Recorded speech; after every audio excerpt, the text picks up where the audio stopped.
Halo guys, Assalamualaikum guys. Bersama saya lagi Syafiq Popular. Hari ni saya akan buat video cerita seram guys. Okay, hari ni saya rasa ada 3 cerita saja. Video sebelum ni ada banyak cerita, ada 6 cerita. Okay, hari ni saya akan baca 3 cerita saja. Tengok berapa minit. Kira 30 minit. Okay, mari kita baca. Mari kita mula kisah yang pertama. Kisah pertama ini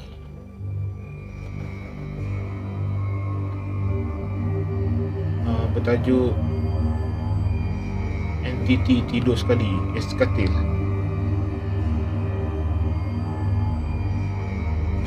Test.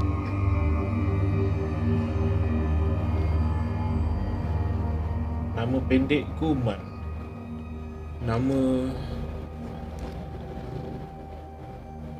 Nama sebenar biarlah rahsia.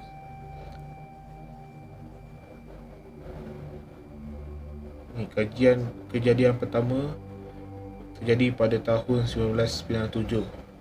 Syarikat tempat aku bekerja beroperasi di sebuah tempat berwarna bernama Wisma di Jalan Sungai Besi, KL. Satu kejadian aneh telah berlaku yang tidak mungkin aku lupa buat selama-lamanya.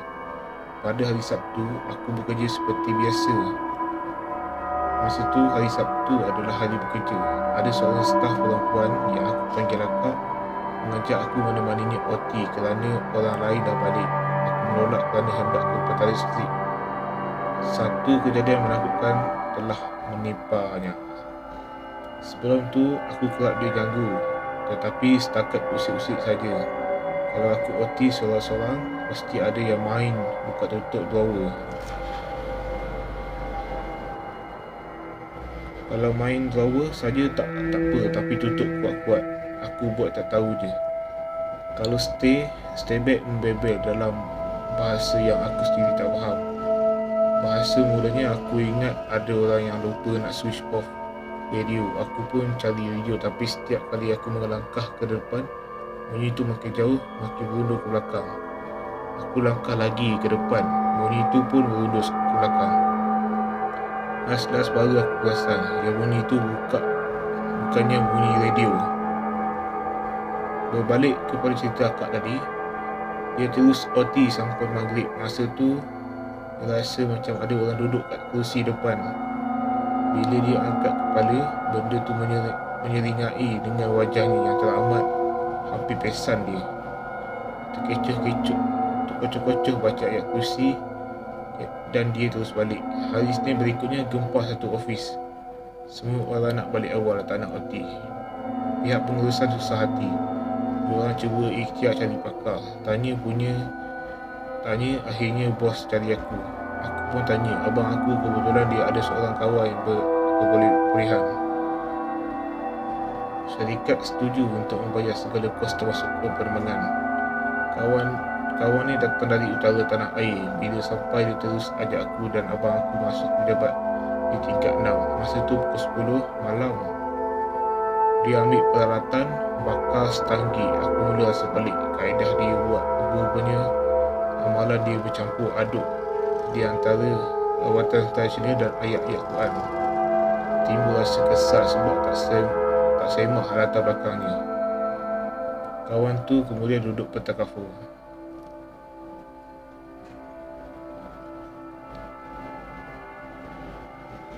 Si kawan tu akhirnya bagi aku sebotol air mineral yang mencampur akar kayu. Dia suruh di malam lain merejis ke seluruh pejabat dengan membaca 3 kul. Dia pun balik. Seluruh tingkat aku rejis air. Sampai kat store yang kononnya yang menjadi rumah dia pun aku buat. Hatiku masa tu hanya Allah saja yang tahu. Sampai ke tingkat yang terakhir aku pun rejis. Tak ada apa-apa yang berlaku. Aku bersiap untuk balik.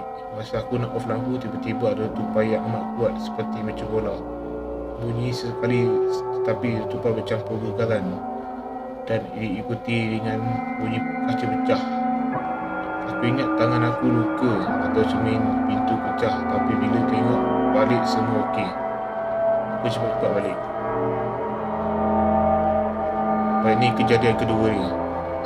Setahun selepas kejadian itu, syarikat aku pindah ke Pandan Indah pada tahun 1998. Satu hari itu aku sampai awal sebelum pukul 8 pagi.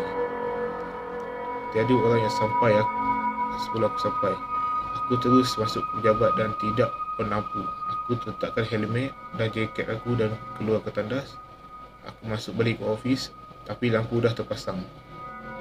Aku lihat akak security dan sampai dia berdiri tercekat kat pintu masuk bilik bos, membelakangkan aku. Aku tidak bergerak. Aku biarkan dia dan terus on PC dan main game. Aku perasan akak tu berdiri lama sangat kat depan pintu, tapi tak pula fikir bukan. Maklumlah hari dah siang. Tak lama lepas tu akak secretary ayah sebut ni yang Ori datang dan terus on lampu. Baru aku perasan yang aku bekerja dalam gelap. Akak misteri yang berdiri kat depan bilik bos tadi tu serta mata gaib hilang. Yang aku perasan akak yang gaib tu memakai tudung, baju berbaya coklat dan berkain batik lusuh. Aku terus bertanya akak sekretari yang baru sampai, akak baru sampai ke? Dia jawab, iyalah. Masa akak sampai tadi lampu terpasang ke off? Dia jawab, lampu off. Rupanya yang orang yang berdiri belakang aku tadi tu bukan manusia. Aku cuba tinjau ke jabatan lain, melihat kalau ada yang berpakaian sama seperti yang aku lihat tadi. Tetapi tadi yang serupa. Aku ada dengar ceramah ustaz-ustaz dalam luar negeri yang nasihatkan jika kita terjaga di waktu 1:30 malam, eloklah bersolat qiyamul lail. Tidak pun sekurang-kurangnya baca dan amalkan subhanallah walhamdulillah hingga akhir. Kemudian baca la ilaha illallah wahdahu la syarikallah hingga akhir, dan kemudian minta ampun dari Allah. InsyaAllah mendapat ganjaran yang besar di sisi Allah serta pengampunannya. Ya, itu saja kisahnya guys.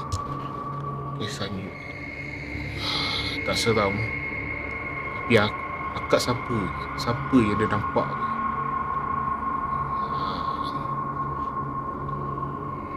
Okay, itulah kisah yang pertama dari Syafiq Gobela.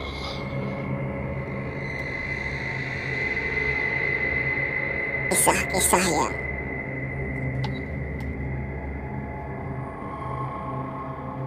yang tadi yang diceritakan oleh Syafiq Gobela itu hanya perkongsian sahaja. Cerita seram. Baik, mari kita mulakan kisah yang kedua dari saya.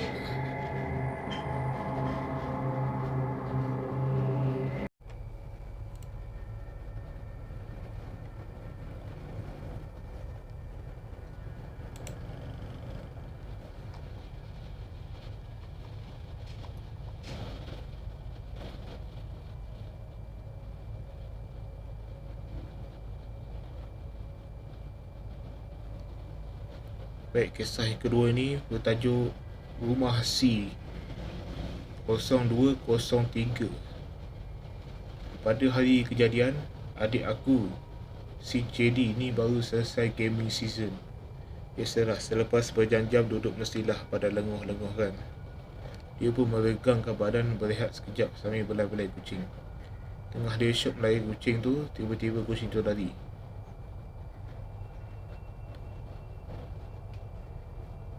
Lepas tu JD perhatikan kucing tu sampai dah kucing tu menuju ke bilik aku. JD pun ceritalah kat dekat aku. Aku mampu dengar dan hadam kerja. Yelah, aku masa ni tengah dance. Kalau tidur tu manalah aku perasan keadaan sekeliling lagi. Aku pun biarkan je lah cerita tu berlalu macam tu je, sehinggalah 4 hari lalu. Macam yang aku dah sebut sebelum ni, aku sekarang berada dalam keadaan kotor, tak boleh nak solat. Jadi aku isi masa dengan sibukkan diri buat kerja di rumah. Kejadian ini berlaku pada waktu maghrib. Masa tu aku tengah sibuk angkat kain dari tempat jemuran. Untuk pengetahuan korang semua rakan, di apartmen tempat kami tinggal ni jemur kain dari rumah je. Jadi tempat jemuran kain ni terletak berhadapan dengan bilik aku. Toleh je sebelah kanan memang akan nampak bilik aku lah. Okey, cerita dia macam ni. Tak usah cerita ni. Okey, dalam aku tengah fokus angkat kain tu, tiba-tiba aku rasa macam terpanggil-panggil lah nak tengok bilik aku. Macam nak tengok sangat segala isi bilik tu. Mula-mula aku abaikan perasaan tu. Tapi lama aku tak boleh nak tahan. Aku toleh juga dan tahu apa aku nampak. Aku nampak kepala, guys. Dalam keadaan bilik aku gelap tu, aku cuma boleh nampak bayang-bayang memang bentuk kepala berambut kusut mengerbang. Aku kaku kejam dalam 5 saat dan terus alih muka ke depan. Aku tengok depan dan mengucap panjang. Bila aku tengok balik, benda tu dah tak ada. Aku tak tunggu lama. Aku simpan kain tu semua dan keluar ke ruang tamu. Di ruang tamu, aku tolong mak aku sediakan makanan. Aku susun makanan atas meja makan. Bila dah siap, aku lihat kejap. Aku tengah duduk selesa atas kerusi meja makan tu. Tiba-tiba aku dengar nama aku dipanggil. Suara perempuan, tapi dia mencerit. Aku pusing kiri, tak ada siapa pun. Adik-adik aku tak ada, ayah aku tak ada. Cuma mak aku dengan aku je dekat ruang tamu tu. Disebabkan aku ni seorang yang tak suka ambil tahu benda-benda kecil, aku pun abaikan. Malam tu tak ada apa jadi. Esoknya pula, awal pagi tu aku di dapur macam biasalah. Memang rutin aku tiap hari. Aku mulakan dengan masak sarapan. So masa aku akan banyak di dapur ialah mak ayah aku kerja. Tiba-tiba aku dengar ada suara lelaki. Suara tu garau tahu. Dia bagi salam, terasa di sebelah telinga je suara tu. Dia jerit macam ni, Assalamualaikum. Ya. Jadi aku toleh ke kiri. Di sebelah kiri tu terletaknya pintu masuk ke rumah. Aku tunggu dalam 3 minit, tapi tak ada siapa yang pun masuk keluar dari pintu tu. Jadi siapa yang memberi salam tadi? Untuk saja aku tak jawab. Sudah tentu bukan suara manusia kan. Aku abaikan je lah. Dan petang tu mak ayah aku balik dari kerja. Aku tak tunggu lama, aku terus beritahu dekat mak ayah aku tentang benda yang jadi pagi tadi. Aku kata dia minta atuk tengokkan aku. Takut sihir katanya. Aku pun tak nak benda lama berulang balik. Sakit tahu dia sihir ni. Kira-kira lepas isyak tu, atuk aku call dan dia pun cerita perkara sebenar. Sedangkan aku bergetar mendengarnya, apatah lagi anda semua. Ceritanya macam ni. Dalam rumah ni ada 2 benda yang tinggal bersama. Satu yang hijau, toyo. Dan satu lagi kepala, penanggal. Atuk kata si hijau tu peliharaan orang yang tinggal di apartmen ni juga. Tak tahu apa tujuan dia biarkan si hijau tu berjalan-jalan. Atuk aku cakap, si hijau tu dah puas serang rumah orang. Dan untuk pengetahuan korang semua juga, dialah yang tengok aku tidur. Cuma dia menyamar jadi si bunjut. Mungkin sebab dia tak tahu aku tengah kotor. Dan atuk cakap lagi, penanggal tu bukan pilihan siapa-siapa. Dia datang dekat aku sebab dia tahu aku tengah berdarah. Dia nak darah aku. Tapi aku bersyukur sangat sebab aku jadi yang kuat semangat.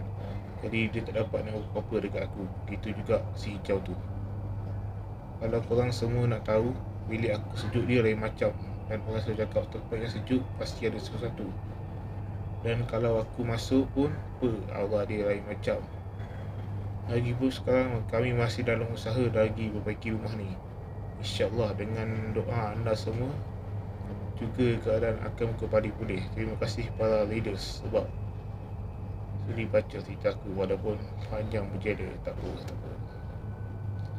Itulah kisahnya guys.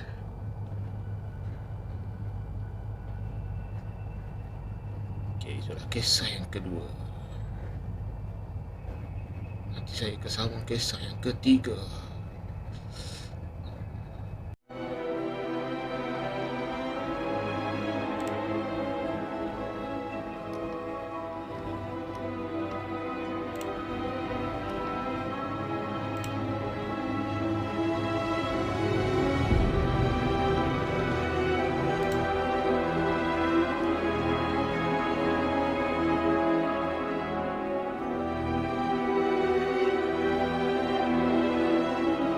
Guys, inilah adalah kisah yang terakhir guys. Kisah ini bertajuk Kampung. Assalamualaikum dan selamat sejahtera. Salam PKPP. Terima kasih pada admin. Okay, aku ni bekerja di CIMB di mana tak perlu aku terangkan. Setiap kali aku balik ke kampung, mesti aku rasa excited. Yelah, dah lama tak jumpa mak ayah di kampung. Mesti excited lain macam kan.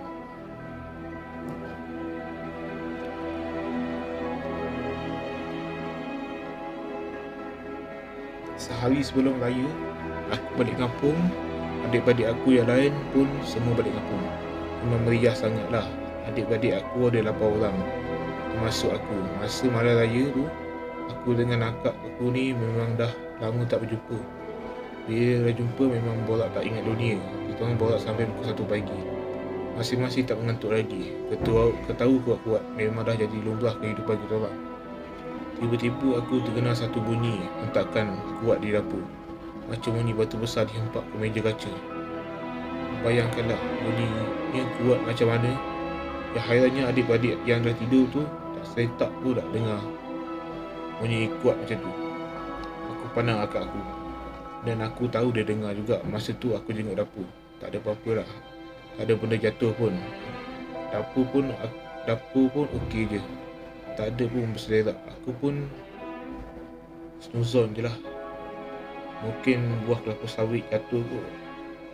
Kita orang pun sambunglah berborak sampai pukul 3 pagi. Mata aku pun dah makin berat. Aku pun cakaplah dengan akak aku yang aku nak tidur. Biasalah rumah kampung, bila adik-adik lain balik mestilah tidur dekat ruang tamu ramai-ramai. Kita orang petang tidak depan pintu. Aku tidur sebelah akak sulung aku. Akak sulung aku memang dah lama berdengkur. Aku tarik selimut dan mula untuk lelakkan mata. Baru nak lelakkan mata, aku rasa macam selimut aku dicari dari luar. Masa tu memang dah mengantuk sangat. Tak fikir apa-apa dah. Aku tarik balik selimut ke atas. Aku menggeram ke sebelah kiri. Tapi dia makin galuk tarik selimut aku ke bawah. Aku rasa marah. Yelah, siapa yang main tak tarik selimut ni? Aku buka mata dan apa yang aku nampak membuat kongkong. Aku tersekat. Depan aku mata sendiri, aku nampak hantu bungkus, iaitu pocong guys, duduk berdiri depan aku. Masa tu aku rasa takut sangat. Aku nampak jelas muka pocong tu. Mata dia merah macam biji saga. Kulit muka dia melupas teruk, siap ada darah meleleh dekat pipi dia. Bau dia memang tak boleh, bau bicang lah. Yang kedua, aku nak kejutkan akak aku tapi tak tahu kenapa suara aku tak keluar langsung. Aku mengesok ke arah akak aku. Tapi masa tu aku nak dekat dengan akak aku tu, masa macam jauh sangat. Padahal dekat je. Last sekali aku tutup mata rapat-rapat, baca ayat 3 kul, baca Al-Fatihah, dan baru aku boleh terlelap. Besoknya aku cerita dekat mak aku. Mak aku kata dia marah tu sebab aku ketawa kuat sangat. Benda tu tak suka bising-bising lagi. Lagi-lagi malam raya kan, benda tu dah keluar. Sejak hari tu aku takut nak tidur depan pintu. Yang kedua, boleh dikatakan setiap hari Minggu aku akan balik kampung. Sebelum balik ke tempat kerja, aku akan bersiap dulu di balik balik siap dulu di kampung dan baru pergi kerja. Biasanya aku akan bangun dalam pukul 5.30 pagi. Nak kemas baju semua, lepas tu nak kosok baju. Aku pun pergi ke bilik depan untuk kosok baju. Tengah syok gosok baju, tiba-tiba aku tak nampak satu tubuh lagi. Dan sangat aku kenal melintas depan bilik aku. Atuk aku lama aku terdiam. Atuk aku dah lama meninggal. Habis tu siapa yang melintas tadi? Aku jenguk keluar, ternyata atuk aku masih ada di situ tapi belakangkan aku. Kalau boleh memang aku nak tegur sebab aku rindu sangat dengan arwah atuk aku ni. Tapi memikirkan yang tu bukan atuk aku diamkan je.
Okay guys, terima kasih kerana pendengar cerita-cerita saya, cerita seram. Itu rancangan khas Syafiq Popular. Okay, ada satu benda penting lagi perkara. Anda boleh subscribe channel terbaru daripada kawan saya, iaitu GM Scary. Nanti link video saya akan letak di description di bawah. Okay, anda tengok video tu. Kita akan bermain game. Channel dia adalah hanya game saja guys. Okay, jangan lupa subscribe dia. Dan tak akhir kata bersaya, jangan lupa subscribe Syafiq Popular ni guys, dan GM Scary. Jangan lupa like video ni dan komen di bawah. Jangan lupa share banyak-banyak guys. Jangan lupa subscribe lagi GM Scary dengan Syafiq Popular guys. Okay, Assalamualaikum. Bye guys.